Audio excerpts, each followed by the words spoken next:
You're now listening to the Peach Pundit Podcast, where we are expressing our own personal opinions. These views may not reflect the opinions of those whom we may be professionally affiliated.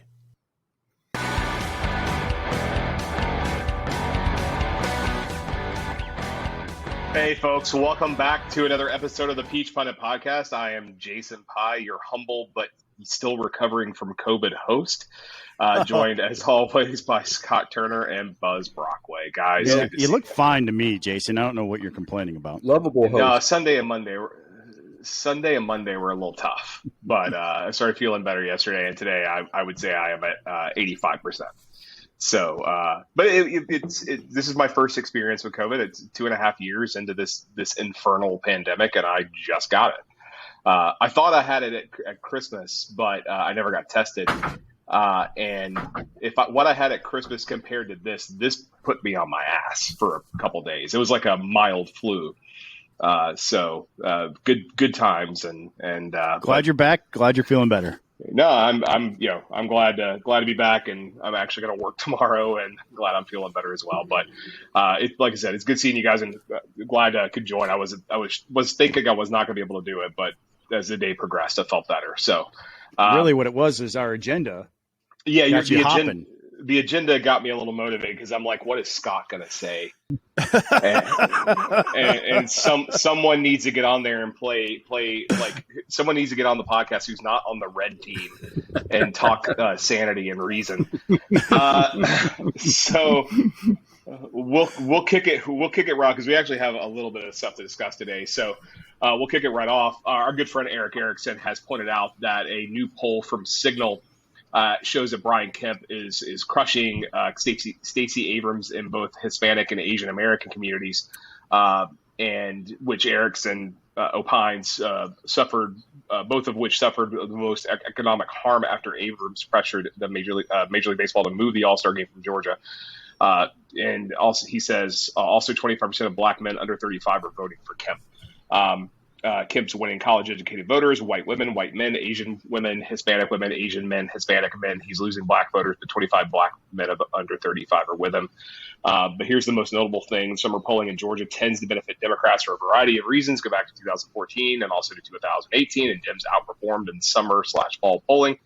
For now, Kemp appears to be ahead. His lead appears to be significant. So, guys, it's July. It's mid-July. Well, mid to late July, I should say. Polls have been all over the place, but it certainly seems that Quinnipiac poll that came out a couple weeks ago was an outlier to some degree. There is an argument to be made, which the Atlanta Journal-Constitution made earlier this week, that voters may be splitting tickets, or maybe it was last week. Voters may be splitting tickets, voting for Kemp for governor, but voting for Warnock and for the Senate. But I do think that poll was probably an outlier. But needless to say, Kemp seems to be doing what he needs to do to win re-election, while I think that there's a big question mark on the Senate race. Scott, we'll go to you first. Yeah, so the Real Clear Politics average of all the polls that have come out so far have Kemp up 4.8, and that includes the Quinnipiac poll, which had him tied with Abrams at 48 apiece. And we said at the time we were concerned that the poll wasn't likely voters, it was registered voters, and that kind of matters, right? Because every other poll has Kemp up between 5 and 7, which knocks the average down to 4.8. But I think it's safe to say that the Quinnipiac poll is an outlier, and even some of the internal polling we've seen from Democrats have Kemp up by 2. Which you could always add 5 to, right? So that would put it back at that 7 points. I think it's interesting, the demographic breakdown on the Cygnal poll. The Cygnal poll is not part of the RCP average yet. It hasn't been posted there.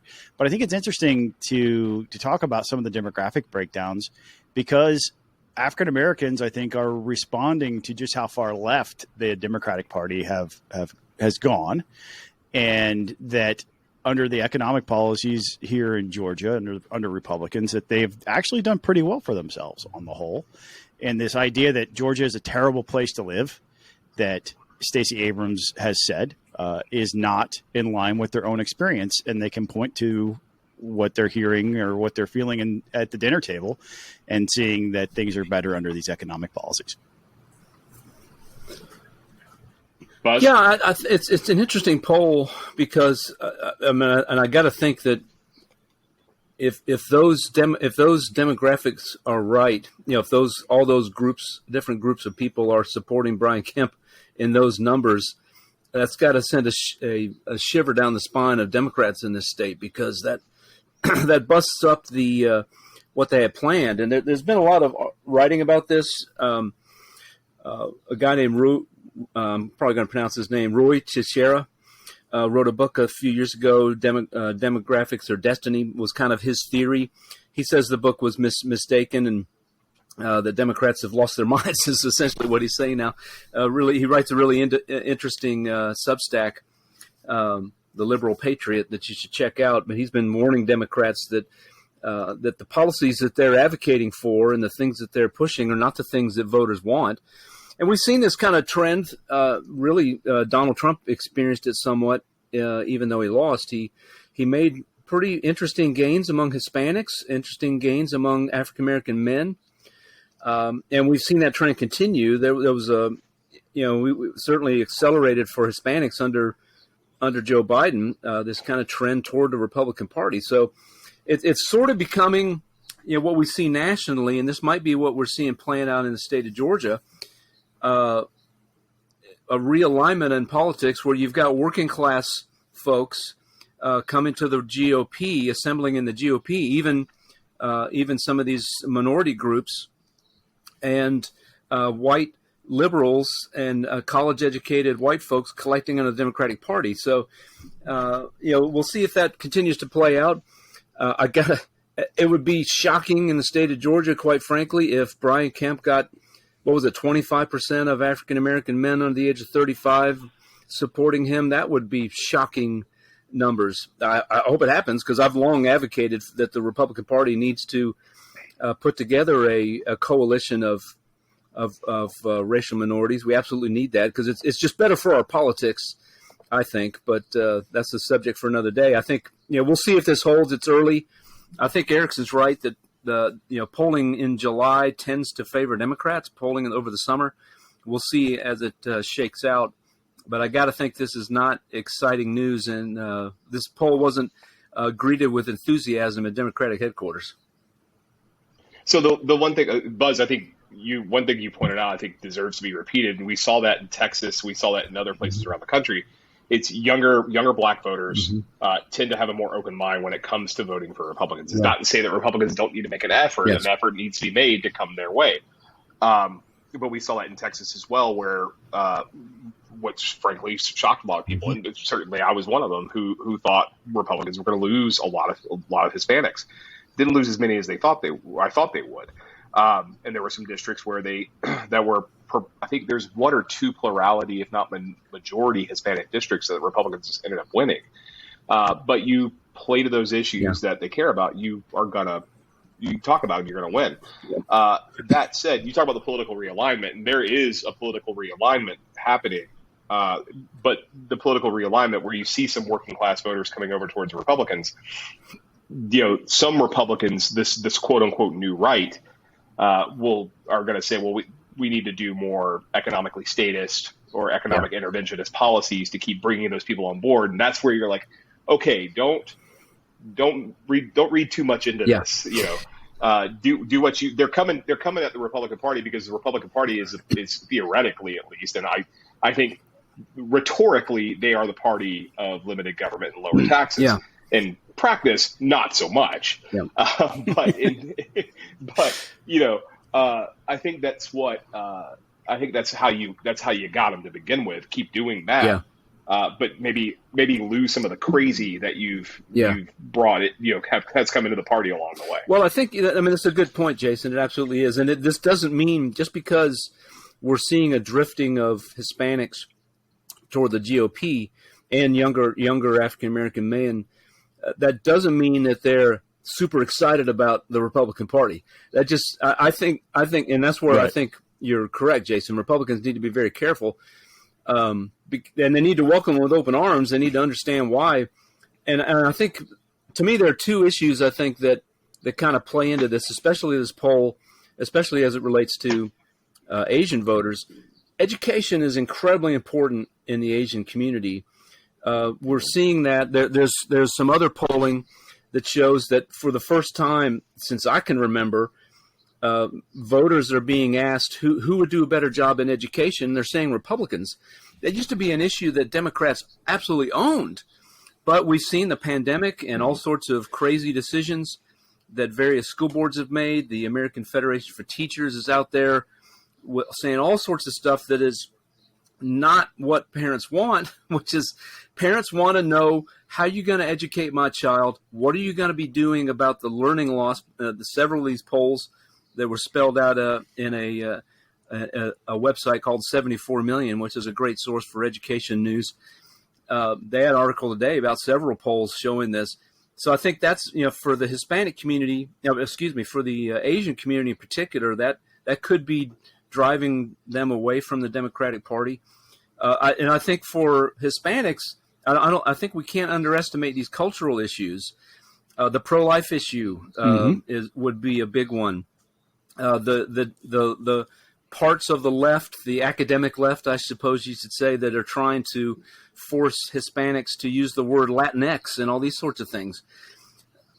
When you essentially tell somebody that your language is racist because it's gendered as Spanish is, then you're shocked why they're not really interested in what you have to say. So I think, those issues I think are help driving that away from the Democratic Party. But I don't know that we can say they're in the Republican Party yet. That stuff right there is because I'm pretty socially progressive, but when you start talking about Latinx, nobody even knows how to pronounce it, right? And it's that stuff. White progressives should shut up because it's like, nobody cares about pronouns. Nobody cares about what, I've heard about this and I haven't seen a solid story about it anywhere, but I've been told, and that there is amongst, it's in some colleges around the country, they're starting to segregate dormitories in the student body population to make sure that certain races are they'll be more comfortable with their own than in a mixed dormitory setting. And it's just like, we have come full circle, and you're justifying it based on this nonsensical, diversity is a good thing. Let's bring everybody together. Well, that's a very Gen X thing of you to say, Jason. And, which just means you're out of touch with the younger generation. That's all. Look, I think also touching on these. Am I out of touch? No, it's the kids who are wrong. Yeah, that's always the case. That's what every old guy says. And frankly, I'm having a hard time seeing how the old guys have ever been wrong when it comes to these types of discussions now that I'm getting older. But you have the Assistant Secretary for Health, Rachel Levine, who is a transgendered woman, born a man, identifies as a woman, dresses as a woman, presents herself as a woman. And she's out there saying that we need to empower kids, even if it's behind parents' backs, to give them puberty blockers and other therapies so that they can have access to these things that would allow them to make these decisions for themselves without parental involvement. And that's how far the left has gone. Yeah.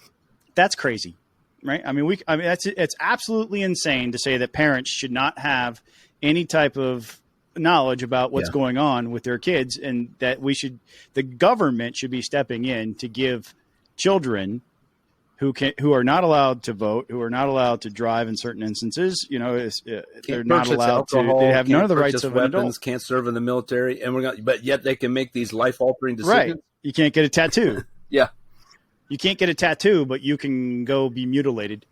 You have to be 18 to get a tattoo in the state of Georgia. Yeah, right. So, she's out there and she publicly made a statement, and the RNC is making a big deal out of it. They put it on Twitter, and that she advocated for parents being left in the dark.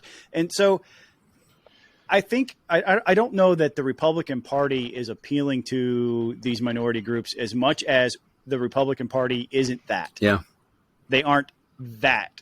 And so they have no other place to go. You know, the libertarians, bless them, are not viable, and they don't necessarily share their views either on stuff like this. Also been overtaken by racists. Well, sadly. From a certain point of view, sure. So all of that to say, I'm encouraged that there are more minorities willing to vote for Brian Kemp in these polls. We still have work to do as Republicans. We cannot just sit back on our laurels on this and say mission accomplished. Yeah. We're going to get 25% of African American men under the age of 35. That's a great box to check for temporary, but we're nowhere near where we need to be with relations in that community, and we need to do better. And I fear that it's just a rejection of the Democrats and not necessarily an acceptance of what we're trying to do. Yeah, and I mean, that's what all politics. That's what all politics are. Right? Well, right, it is. At this point, it's just a rejection of the other side. Yeah, absolutely. But it's an opportunity if Republicans are smart. That education polling I was telling you about, what voters are really saying in at least one of those polls was, we think both parties are talking too much about race and CRT and these sorts of things, and not enough about how they're going to deal with the learning loss that my child experienced. They just think the Democrats are talking about it worse than Republicans are talking about it. And so they're to me, that's a wide open door for somebody to come out and say, here's what I'm going to do to address learning loss. And these parents will flock to them. That's what they want. So. Yeah, I mean, talk about election integrity. For all the push for the quote unquote For the People Act, which is really For the Politicians Act, HR 1. There was a messaging bill that was never intended to become law, and the end result of that is going to be a change to the Electoral Count Act, which counts basically going to say that the vice president has no role other than a ceremonial one. Yeah. He's there to help count the votes, and good. Like that's a good thing. Yes. That's it started out as a piece of crap legislation. It's working to the end to get something productive, but we'll talk more about Congress later. And going on to more Georgia, Georgia's heartbeat abortion law set to take effect at the 11th Circuit ruling says it can proceed. We have some interesting language there that they used. We've discussed ad nauseum abortion on the podcast in recent weeks. We were going to discuss it once more, and I once again reiterate that I think this law is a bad idea. But it is a 6-week ban on abortion before most women know that they're pregnant, but I digress. Buzz, we'll go to you first. Well, I think that there's no surprise that the court ruled this way. I saw that there seemed to be some confusion. When I first I didn't read the ruling. I read an article about it, and it said it was returning it to a lower court and instructing them to take it up again. And so there might be some delay in its implementation. But Chris Carr then came out and said, nope, it's in effect now. So here we go. It'll be interesting. I mean, I think, I guess my position has been, I like this bill. I think it's a good bill.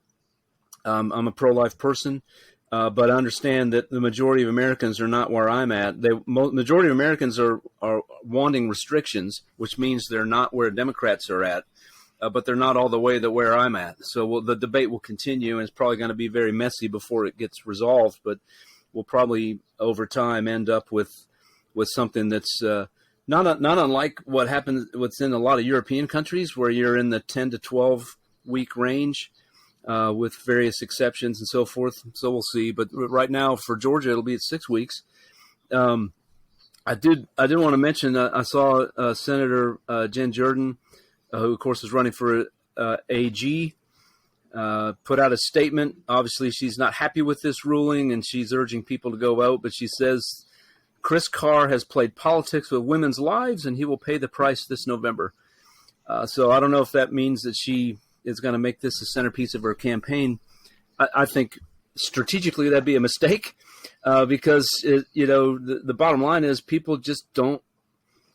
They understand that that laws have to be in place, but they don't really want to talk about abortion all that much. So I don't know that you can center your campaign around this. I mean, we discussed this last week when you were out, Buzz, that she had pledged not to enforce the state's law, basically. Which both Buzz and I agreed that's not a good thing. Right. If you want to get rid of the law, work to repeal it. Right. But that said, I mean, it's hard for me to say that people don't care about abortion, because you look at the generic congressional ballot, and depending on which poll you're looking at, it's pretty close right now, and it's July, and it's still pretty close. It's telling me that this is factoring in some way. Maybe this and other things are factoring in some way, but I mean, I think time's going to tell. Voters really start to pay attention after Labor Day, so we'll know more then. Scott, do you want to add anything? Yeah, a couple of things. First, the Cygnal poll that was done a couple months ago about abortion, it was not just abortion, but all the issues that are most important. We're talking about Cygnal again. Cygnal polling generally is fairly accurate as well. So in their poll, what they found was that about 8% and about of people who are likely voters think that election integrity is the number one issue that all candidates should be talking about. And about the same percentage think that abortion is the number one issue, by far outpacing the field almost by two, a factor of two, was inflation. So long as inflation continues to hurt people in their wallet, I don't know that this is going to matter a whole bunch. I will say that Jen Jordan is on brand in her statement today, because when this became law, when it went through the legislative process to become law, she said the same thing from the well in the Senate, that women will rise up and kick you out of office. We've had an election since then, and the Republican majority remained intact and is doing fairly okay. We'll see how the governor fares, but again, he has a strong economic message to fall back on. So there's that. And then also I wanted to read this language from the opinion of the court, because I found it fascinating when reading. I didn't read the whole thing, but I found this particularly interesting. They said, we vacate the injunction. Rural person is, I'm sorry.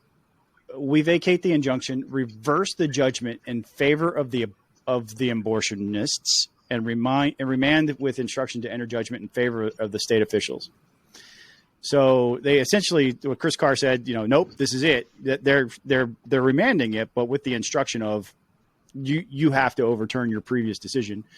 But it was that we vacate the injunction and reverse the judgment that was previously, in parentheses, in favor of the abortionists, that I found most interesting. They adopted the abortionist label in their opinion, which previously, I don't think that any circuit court has ever, outside of the Supreme Court, had ever engaged in that use of language that's the abortionist label is. I found that to be interesting. Scott, the one thing I'll say in response to what you said, you talked about Jen Jordan saying that women were going to rise up against Republicans for passing that law. What year was that passed? It was my last year, so it 18? it was the second to last year. It was in 17. So 17. Mm-hmm. So you've had two elections since then. So you've had 18 and 20. Both of those elections, Roe v. Wade and Casey v. Planned Parenthood, were still the law of the land. Yeah. Or excuse me, Planned Parenthood v. Casey, were still the law of the land. It's real now. No, it was actually, I'm sorry, it was 18. It was 18. My bad. Okay. Well, you still would have had two elections, because you would have the 18 cycle and the 20 cycle. Yeah. So my point is, you're playing with live ammunition now, and that I think Roe, or I think the Dobbs case, is like the known unknown. Like, how much is that going to? I do agree that inflation is a bigger concern. Mm-hmm. I do. Right. But I think Dobbs is the thing that's the Republicans have handed, the court has handed a gift to Democrats and motivated their base, where their base was completely dejected. Still is to some degree dejected, but not as much as they were. Yeah, I don't know. If the top of top of the ticket races are Kemp and Warnock and Herschel. It'll be interesting. We have that, I guess, still to talk about the ticket splitting phenomenon, but it'll be interesting to see how it turns out here in Georgia. And the left is just turning on Biden, left and right. No, pun intended there. You've got Jimmy Fallon taking shots on a regular basis of Biden now. You've got who was the comedian that you sent to me the video of today, Buzz? Dana he Carvey, did a whole bit about how Dana Carvey did a whole bit about how he can't put a whole sentence together, and then how he whispers and then yells, "Come on, man!" So. And then the New York Times has also called in the dogs on Joe Biden. They had a headline the other day about how it may be time for him to go. So, yeah, I still think they're fairly dejected. They certainly don't have a leader they can rally behind, and I don't think Jen Jordan's it. No, I'm not saying. Look, I think Stacey Abrams is a bad candidate. I think she has tried too hard to play footsie with the left, and it's going to come back to bite her. And I think she's very likely going to lose. Mm-hmm. I think Warnock and Herschel, it's a toss-up right now. Jordan Carr, I don't know. But what I'm saying is that I'm keep in mind in my role on the podcast being both, in addition to the moderator of the podcast, and also being the DC guy. And what I'm seeing right now in national politics is that it is Democrats are more aggressive and ready to go out and vote than I've ever seen. Yeah. Not to say they're not dejected with Biden, but because they are, but they are motivated to go and vote. Yeah. So I think that's it. Yeah, I can absolutely see that that's true. That this is a motivating issue for them. I think what's going to be interesting is how it plays out, because you're right, Jason. Now it's real, and that's going to be on both sides of the aisle because Democrats. It's easy to there are Democrats who are not gung ho about abortion. Right. We served with some of them in the legislature who really didn't want to. They played along with the party line, but they really didn't want to. Now it's real for them too, but it's also, I think, more so it'll also be true on the Republican side. It's moved from no longer one of those little boxes that you had to check, and you didn't really have to worry about it because the courts were going to bail you out and prevent. You could vote for whatever bill for political posturing, and the court would set it aside. Whether that happened in the heartbeat bill, I don't know, but. It's going to be real now, and that's where a lot of the fight's going to take place. It may be too early now because the candidates are already set for November, and the law is the law. It's just now gone into effect, and so it'll be interesting to see how it plays out. But yeah, I have no doubt that this is an energizing factor for Democrats to try to elect people who will change the law to what they want it to be. Yeah. Well, Scott mentioned that I forgot to bring up the ticket splitting story that came out in the AJC last week. I did mention it when we were talking, but yeah, the Atlanta Journal-Constitution mentioned for one of the polls that had recently came out. I think it was their poll? Yeah, their poll from a couple weeks ago. It was a week ago or whatever. Yeah, it showed Kemp at 52 over Abrams, who had 45. And then Warnock at 50 versus Walker's 47.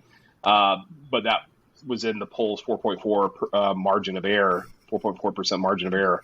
So, but I mean, that begs the question. Each of us in our personal networks in Georgia, I gather, tend to have a partisan tent one particular way. I know most of my friends are conservatives or Republicans. I gather that most of your friends are conservatives or Republicans. But I can totally see this happening given the way Georgia's been trending lately. Yeah, you're right. Kemp's got a strong economic message, but it's not just that it's not this that we're trending. It's also the quality of the candidate that the Republicans have nominated, right? Yeah. I mean, we might as well go ahead and talk about Herschel now because the reality is that Herschel's campaign has sputtered. And he didn't do the work in the primary to convince Republican voters he was the guy. He rode the coattails of his own celebrity. We get to this point now where the media is paying a lot more attention. I talked to one member of the House this week who told me that they had met with Herschel and that they were impressed with him in a one-on-one setting and then again in a small group setting. But they were very quick to add, and that was before I found out he had more than one kid. Mm-hmm. Right. And so they wanted to talk to, and then it angered them that he had these children that he didn't have a relationship with or that were skeletons in the closet, so to speak, not to demean them at all, but they are Herschel's skeletons and they didn't come out during the primary. And so it angered this person that they found out about this well after the actual primary. And so what is the real driver for ticket splitting? Is it that Raphael Warnock is this reasonable and likable dude, or is it that he's not Herschel Walker for a lot of these people? And I think that that's probably going to be the case for a large part of the electorate. I still think Herschel has the better shot at winning just because he is so beloved, but also he's doing some work that we've seen over the last week or so where the AJC is noticing, hey, look, he's sharpening his message. He's focusing on economic issues. He's not out there talking about floating air anymore. And his team obviously is doing a lot of work with him as well. But you take issue, one thing you're taking issue with the Atlanta Journal-Constitution on, you mentioned in the agenda, Herschel focuses campaign on economic issues that the AJC wants to know about gay marriage. Yeah. So let me make your case for why the Atlanta Journal-Constitution is in the wrong here. Well, you better make a damn good one too. Well, Herschel's not in the Senate, right? I mean, they're asking him, how would you vote on this legislation? And it's a hypothetical to say, well, if I were there, I would blah, blah, blah, which no politician wants to answer hypotheticals, first and foremost. He's out there talking about economic issues and they're criticizing him for not providing enough specifics. They never do that with the left. The left says, I want to offer everybody free health care, but they never ask how you're going to pay for it. But when Herschel says, I want to fight inflation, they're like, well, how are you going to do that? Right. That's one of the reasons why I look at the media as being biased against Republicans. Well, of course, there are things he wants to do, but he can't just wave a magic wand. One senator doesn't get to say how things are going to go. He gets to say, these are the things I want to work on. I want to find people to work with me on, and we're going to find the best solution that we can to fight inflation. So the AJC is like, well, what about gay marriage then? And he's like, I just told you the most important issue, the Cygnal poll is telling us, is the most important issue is not gay marriage. It's the economy. And so he said to them, I would rather talk about the economy right now because that matters to most Georgians. And he's absolutely right, because gay marriage is the law right now. And I think that you see a lot. What are you shaking your head for? Is it not the law? Go. Is it not? No. Is it not the law? It's the law, but we'll get to that. Go ahead and finish. Okay. Well, it is the law right now. And so there's this effort to try to bring this out as a political ploy to show that Republicans aren't going to support this. And the reality is that it doesn't matter to the average voter who's going to be casting a ballot, not just Republican, not just the red side, but on the blue side too. It's not the most important thing to them right now. So if it is the law. Obergefell v. Hodges, since I think 2015, same-sex marriage has been protected across the country. Right. Yesterday, the House of Representatives passed the Respect for Marriage Act. 47 Republicans joined with every Democrat, 267 to 157, to pass that bill. It's now been sent over to the Senate, where they are scrambling to find 10 Republican votes. It looks like there are 3 or 4 already. And there are others who are either expressing soft support for it or saying that they're keeping an open mind. I agree that in the grand scheme of things, this issue is not as important as something like inflation. But I'm also not gay. Neither are you. Neither are you. I have a niece who is gay, is in a same-sex marriage, who would very much appreciate that if Obergefell remained the law of the land. Unfortunately, you have a Supreme Court justice who said the case should be revisited. Now, we've discussed this before. We discussed this last week or the week before. You and I, the three of us, all know that the reason he's saying that is because he wants to revisit the precedent of substantive due process, right. which we don't teach in high school, right. because nobody right. knows what substantive due process is. Right. That right. this is a Supreme Court doctrine that we use to incorporate rights against the states. So because not everybody, and there are even some lawyers who don't know what substantive due process is. So you really can't blame the American public. So, and I would gather that a lot of members of Congress don't know what substantive due process is. Right. So it's very unlikely that Obergefell is going to be overturned because somebody would have to prove standing, and there is no standing. That said, if it's such a small issue, pass it. Pass it. Let's eliminate the issue entirely. Let's let it become the law of the land. Let's codify it in U.S. code and put this issue to bed. And let my niece and my other friends who are gay live their lives with their loved one of the same sex as they see fit. Why is this such a big deal? It's not. But the point is that the point that I've made in bringing this up in the way that I brought it up is that they want to go after Herschel for something. You know, Herschel is improving on his economic message. He's hammering home. He's scoring points with voters. He's sharpening up. His team is doing better than it was a couple of weeks ago, and they can't allow it. The media cannot allow it. They have to attack him on something. So I think it's a cop-out. I think it's a cop-out. No, it's not a cop-out. There's a reason why they decided to the Democrats in Congress decided to go after this now. It's so that they can attack the Republicans during the November elections. They know they're trailing on every major demonstrative issue that's important to people today. So they said, we're going to pull this out of because one U.S. justice decided to add it to his opinion on Dobbs that really has nothing to do with whether or not people should be allowed to be married and gay at the same time. It has to do about substantive due process, which the average person doesn't understand, as you said. So they are demagoguing the issue. I don't think it's a big issue for them to be focused on. But what they have done, and they've done a beautiful job of this because you were so fired up about it. I will point to that as an example of why the Democrats have effectively tried to demagogue this issue for their own political gain. I support same-sex marriage. I've been on the record supporting same-sex marriage since I've been an adult. And I've been on the record saying I don't care. Right? It's not my issue. I never got a chance to vote on something like that. I do happen to believe that marriage is one man, one woman, but in the society that we live in today, it doesn't bother me that men are married to men and women are married to women. It doesn't bother me at all. It's nothing to me. Right? But all that to say, the reason why, and you've fallen for this, Jason, clearly you have. The reason why the AJC wants to ask him about it today is because he's doing so well about improving the things that they've been banging him over the head with. He has responded well to their criticism about his stump speeches and his ability to articulate issues, and he's doing better, so they have to find something else to beat him up on. It's a yes or no question. That's why I brought it up the way that I brought it up. It's a yes or no question. Do you support same-sex marriage? Yes or no? And you can't say, well, it doesn't matter. He's not in the Senate right now. If they don't get 10 Republican votes and Democrats have the Senate in January 2023, it's going to come up. If he wins, then he'll have to take a vote on it. And he's going to sit there and leave people in the dark on where his position is. I think that is to his own detriment. It is a yes or no question.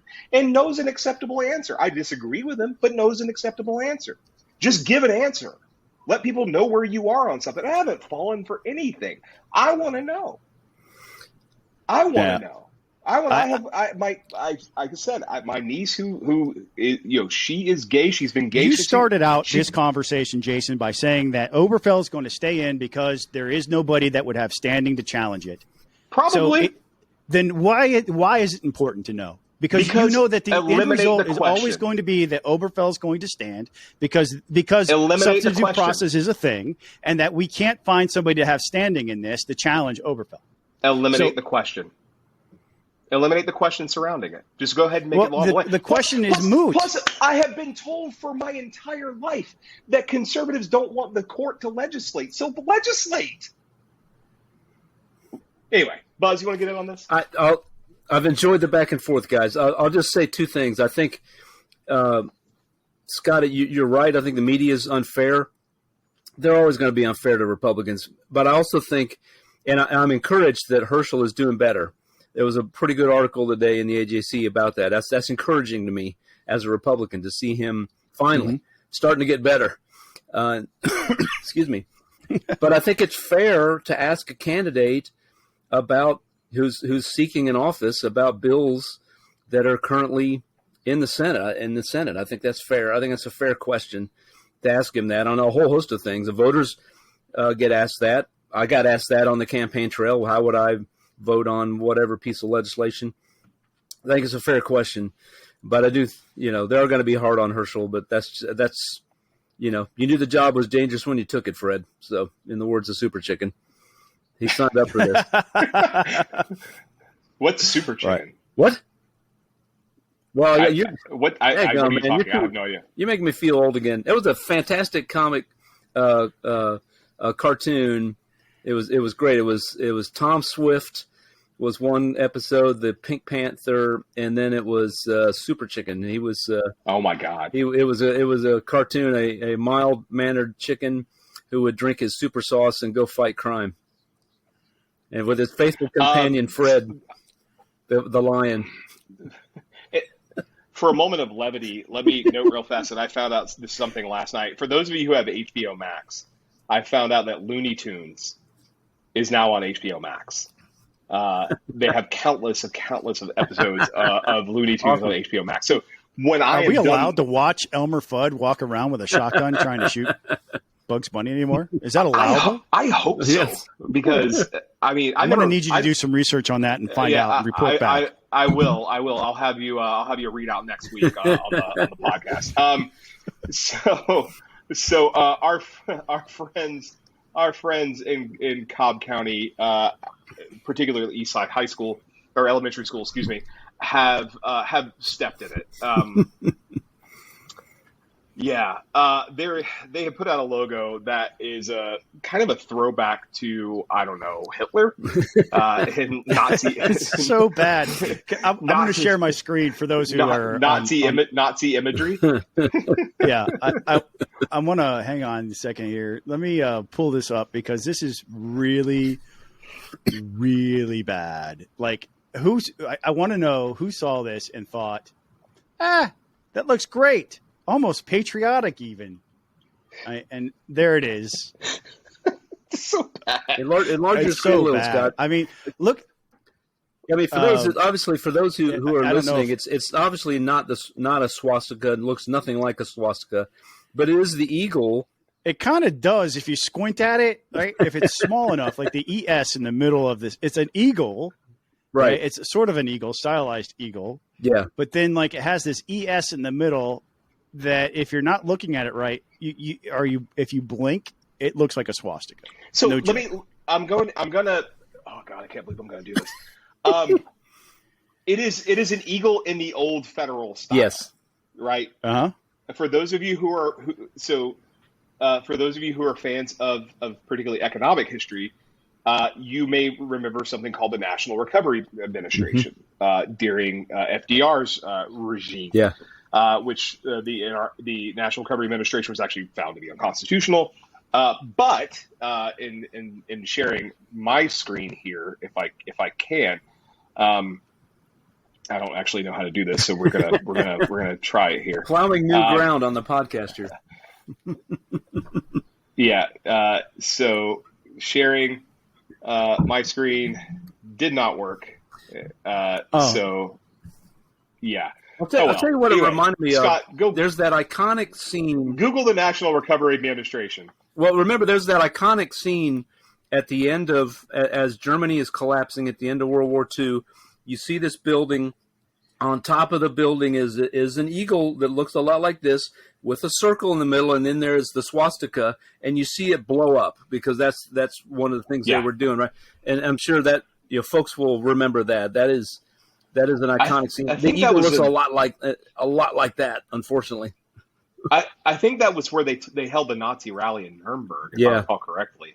But yeah, so if you Google the national, because I can't get my share screen to work, but if you Google the National Recovery Administration and go on Google Images, you'll see what I'm talking about, because it's very much in that old federal style. Yeah.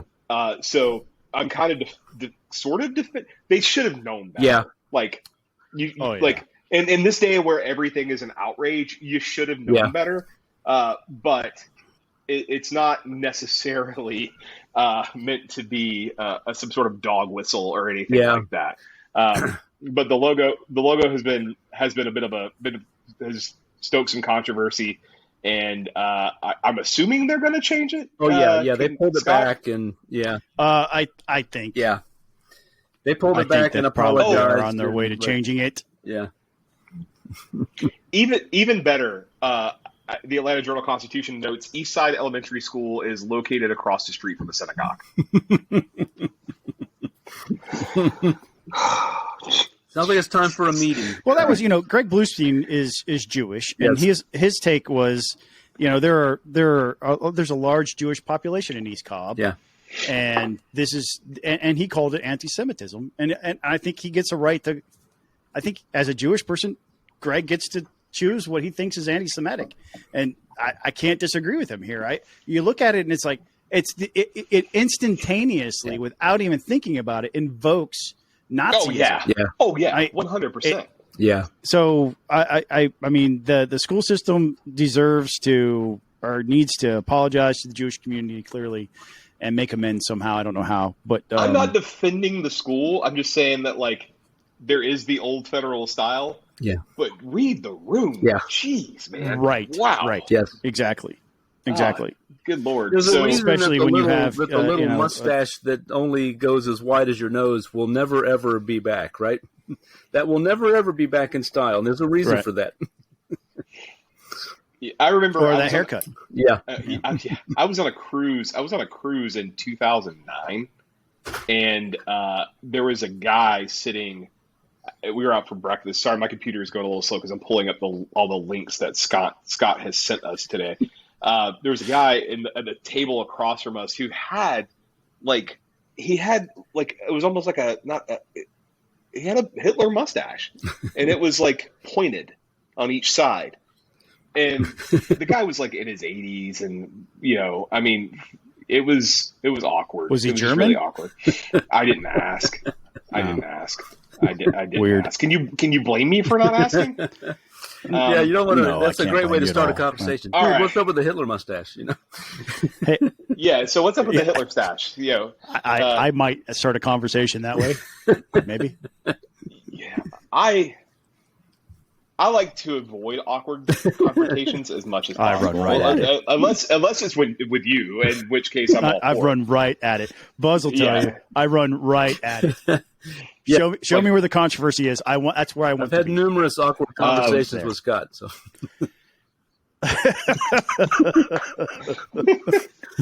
Good Lord. We're all going to hell. So I got Speak for yourself. I got a quick question. Because watching CNN today, they keep calling her Fani Willis, not Fannie Willis. It's is it Fannie Willis or Fani Willis? I think it's Fannie Willis. I do think it's Fannie. I chalked this up to so, CNN not knowing what they're doing. Yeah. So she is still investigating Donald Trump's, among other people's, alleged interference in the election in 2020. Although Rudy Giuliani skipped out on his initial round of questioning, he is being ordered to appear in front of a grand jury on August 9th. What a moron this guy is. He doesn't even show up to fight it. He's supposed to have a hearing in New York, and he doesn't even show up. Yeah. And let me tell you a quick story about when I was on the House Governmental Affairs and he came to testify to us during that time. They would not allow me to ask questions. I think I mentioned that on the podcast before. But at a certain point, he didn't realize he was not on mute, and there was other people talking, and he was ordering somebody that was in the room with him hey, make sure you get this clipped and put on Newsmax tonight. Yeah, this part specifically. I want this on Newsmax tonight. I don't think he's all there anymore. I think he's probably gotten a little old and he's not in touch with his faculties, a little bit like Joe Biden. What was it he said to the Speaker of the Arizona House? He's like, yeah, we got a lot of theories. We just don't have any evidence. And Right. It's like, why would you, like, you're a really bad lawyer. Yeah. Like, you shouldn't. And now he's hawking pillows, or not pillows. What was it he was Flip-flops, selling wasn't it? on for the flip-flops? Yeah, patriotic flip-flops. Yeah, man. I mean, if you're a politician, do you really want to be selling flip-flops? I mean, read the room, right? But they're patriotic. They're red, white, and blue. They're patriotic. Slap the flag on there and make some bucks. I'm old enough to remember when he was endeared by virtually every single American for what happened after September 11th, his response to it. But he did great then. How the mighty have even fallen. further than that, right? There was a documentary series on Netflix that I watched 6-8 months ago about taking down the mob in New York City. That was led by the court cases were all brought by U.S. Attorney Rudy Giuliani, who put a ton of those guys in jail. That's how he got elected mayor. Yeah, because he helped clean up New York, and then he did it. He cleaned up as prosecutor, and then he cleaned it up as mayor and made New York City livable again. So yes, it is a shame. He did because he was America's mayor. Yeah. So Jody Heiss has been subpoenaed by Fani Willis. He is fighting his subpoena. He is trying to use the Constitution Speech of Sure Debate Clause to fight back against it, as is Lindsey Graham. He's also using the same clause. Well, Lindsey's coming. He is coming. Lindsey has agreed to show up to testify. That's why I added the link, Jason, so that you could see that he has agreed to come. Jody's coming, or Jody being subpoenaed is interesting to me because I'm not aware of any public story or any public accusation that Jody tried to strong arm Secretary Raffensperger into changing votes or finding the votes. I think he was obviously he objected at the time of certification for Georgia's electoral votes, but he didn't have a senator to back him up. So that's right. And he wasn't the only member of the procedural motion. He wasn't the only member of the Georgia delegation to do so, right? There were a couple others.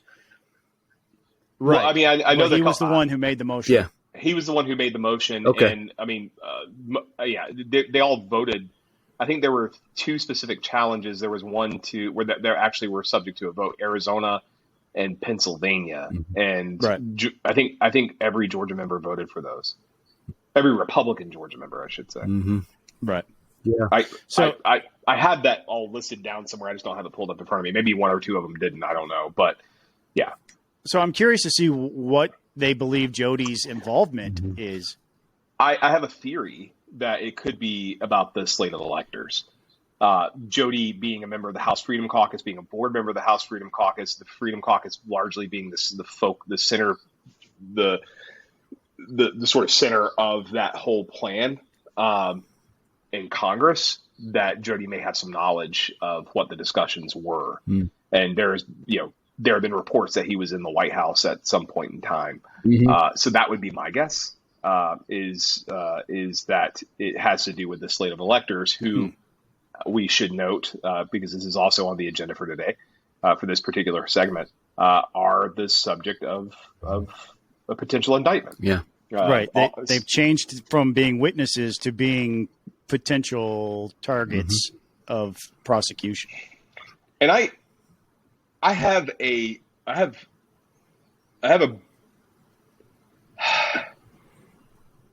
not conflicted on this at all. It's more of a show me knowledge. Show me that they knew what they were doing was illegal. Right.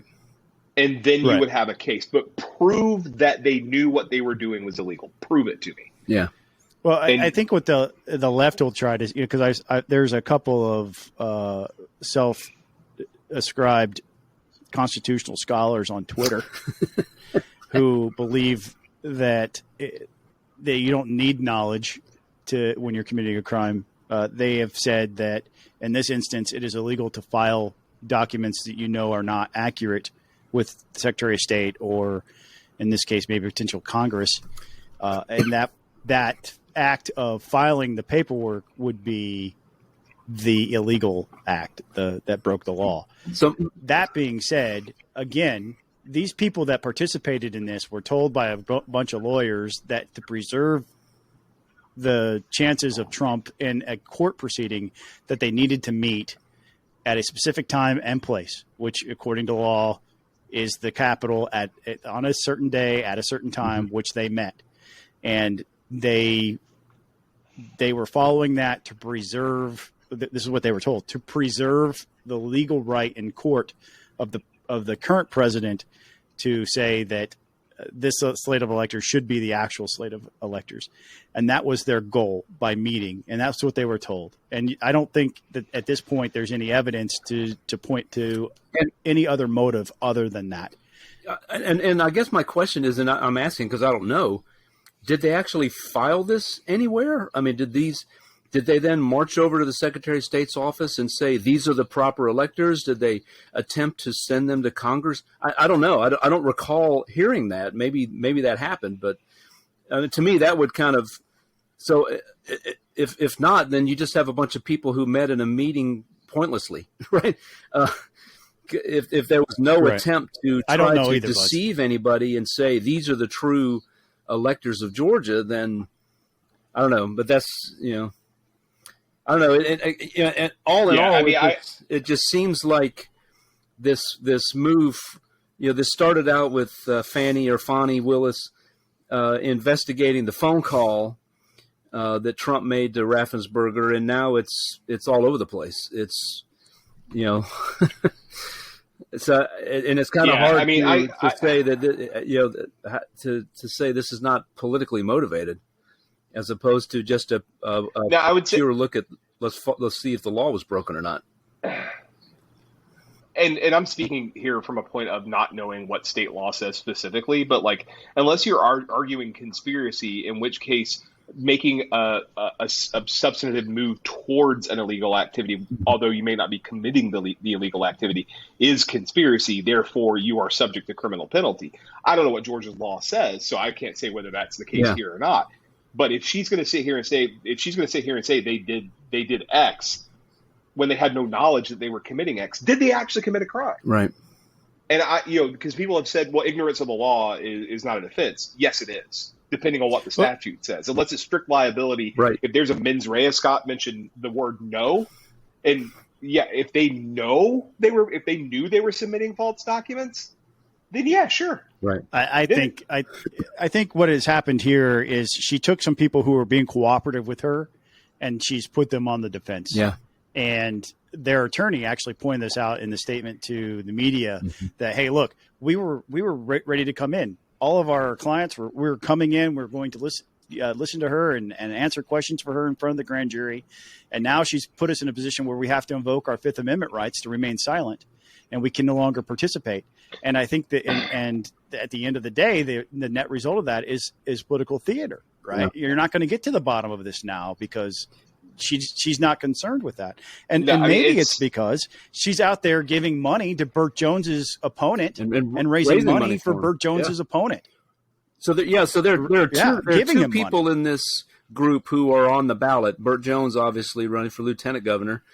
And then also guy Sean, I can't remember. He's running for state senate in District 48 in the David Schaefer's old area.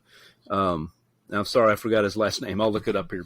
But so there's two people who are on the ballot who this impacts. So. Yeah, I'm of the mind just looking at all this stuff with her. And I want to see accountability for what happened on January 6th. I think the January 6th committee is doing a decent enough job. I think they've made a couple of mistakes, but their public presentations have been very good. Sean Still, Sean Still, and 48. the way that Fani Willis has handled this, particularly in the last few days, I think is signals to me that she doesn't really have a case to present for criminal. If this is what she's going to do, if a prosecutor is going to try to prosecute this, I think you're out of your mind. Well, she's clearly, I think, from her tweets, I think that she's grandstanding. And I'm going to share my screen again because I can, you can't. But here's a political cartoon that she tweeted out when Lindsey Graham decided to come. He had made an agreement with her that he's going to come and testify. And this is the cartoon. It says, she says in her tweet, "This is my first cartoon and likely the only time a boat will ever have my name on it." And it's a drawing of her fishing, and she's pulling Lindsey Graham out, who is stylized as a fish, with Donald Trump in the background saying, "I know you'll do the right thing for the swamp, Lindsey." And she's fishing in the swamp, and it says "fishing expedition" in big red letters. So, and she's tweeting that like embracing humor as her hashtag. I don't know if she's taking this seriously or not, but she's certainly causing a lot of people a lot of heartburn, and we'll see. We'll see what ends up happening. We've seen this before. I remember when I was in the legislature, the first abortion bill that I had a chance to vote on called the fetal pain bill back in the day, and Democrats, of course, were opposed to it. And so, in response, a Democrat, I'm not going to name the person, but a Democrat was asked by leadership to drop a bill that would outlaw vasectomies. And I never really got the logic, but somehow that would be payback to all the men. And this got this young representative all sorts of praise on the left. This representative was all over the media, on Rachel Maddow's show, you name it. Every Democratic, every left-leaning media outlet was all over her. And it's easy to get caught up in the praise, right? And so I wonder if this is happening to Fani Willis. She ran as a good government, clean government person to try to oust Paul Howard, who was a political hack and who was maybe corrupt. And she said, we're going to clean this office up. And now she's getting all the praise from the left. She's now, as Scott pointed out, the subject of political cartoons, praising her efforts and so forth. And it's so easy once you get a taste of that national fame and that spotlight to just love it and keep on going. And how do you do that? You keep on, warning more people that the left hates, that we're coming after you. And on and on it goes. And will anything come of it? I think you're right, Jason. I don't know that anything will come of this other than spending a lot of Fulton County taxpayers' money and keeping those poor people on the grand jury tied up for months. Yeah, I would like to see, if you're going to focus your efforts on something, focus on Donald Trump, who had the call with Raffensperger. That's, you want to talk about potential election, potential interference with an election. That's your interference in a Georgia election. Yeah. Go after Cleta Mitchell, go after Mark Meadows. I mean, God, Mark Meadows isn't enough hot water as it is. But I think focusing on your fire on 16 people. Look, I'm not a fan of David Schaefer. I mean, certainly the David Schaefer who we've seen in public for the past roughly 2 years is not the David Schaefer I got to know. Mm-hmm. But focus your fire elsewhere. Focus your fire on the bigger fish, because the bigger fish but at this point, I don't think you have the credibility to focus your fire on them, because you have turned this into politics. Yeah. And that's to your own detriment. You are engaging in campaigns. People like me who actually are opposing the people you're investigating. Yeah. And that smells like swampy behavior. People like me, plenty of people in Washington, D.C. on both sides of the aisle actually want to see some accountability here. Yep. And you're not doing that. You're doing this appears to be for your own notoriety now. You're going to ruin 16 people's lives in the process of this, because it's stupid. But on much lighter news, today in Georgia history, July 20th, 1993, Scott's neighbor nearly burned down Atlanta Fulton County Stadium. I remember this day. I was at a birthday party in Riverdale. in Riverdale, like Morrow, Riverdale area. We were at a McDonald's for the birthday party. I think I was 12. It was like a younger cousin's birthday party, something like that. And I remember seeing this happen. We had just made, it was Fred McGriff's first day in a Braves uniform, too. Happy Fred McGriff Day. We were all excited that Fred was coming. Yep. So, and going to provide a spark that the Braves needed at the time. Yep. Yeah, he did. Mark Lemke said maybe Fred McGriff will provide a spark, and lo and behold, the stadium burns down. So, Scott, this is the story. Scott, we've all known this story about the press box catching on fire, and then of course the Braves caught on fire, and then went on to win 104 games. How's your neighbor and involved? Lost the World Series. Yeah. So my next door neighbor and his twin brother live next door to me. They are lifelong bachelors and dear friends of mine. They're like uncles or older brothers I never had in my life. And one night late, Bill. Bill, now you got to understand, Bill has experienced severe trauma in his life. He's not, he struggles at times because of the trauma. He was shot in the face with a .22 pistol at one point. Oh, wow. So he sometimes, but he has a joyous spirit, right? Like he loves to be around people. He's an extrovert. He loves to serve people. He has a passion for serving disadvantaged children through the Atlanta Children's Foundation. Bill's an awesome dude. So Bill and George owned a restaurant across the street from the Fox Theater called Brandywine Downs. And Brandywine Downs was one of the vendors who catered the press box. And the press box Bill tells me, had these really old, greasy, disgusting lace curtains. And they were out of place. But he set up the chafing dishes. He set up the sterno underneath them. He lit the sterno, and then he left. And the curtains blew into the sterno and lit the whole thing on fire.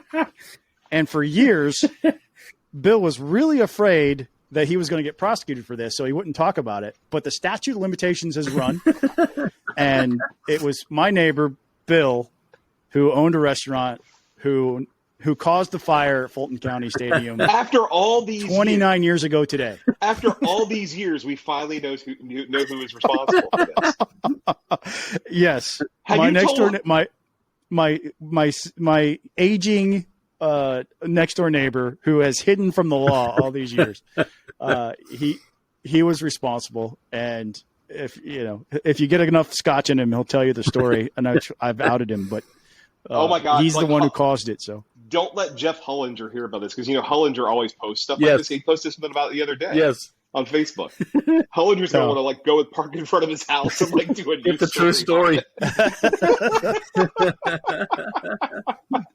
Well, Hullinger needs to bring a bottle of scotch if he's going to do that story. I'm just going to say.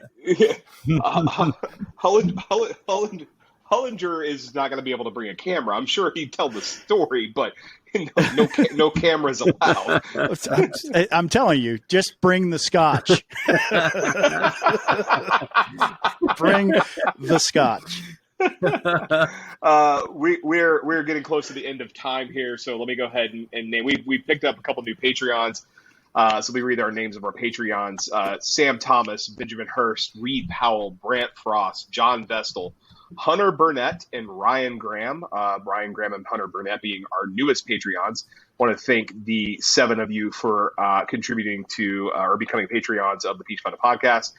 You too can join these 7 fine gentlemen by going to patreon.com/peachpundit and picking a tier.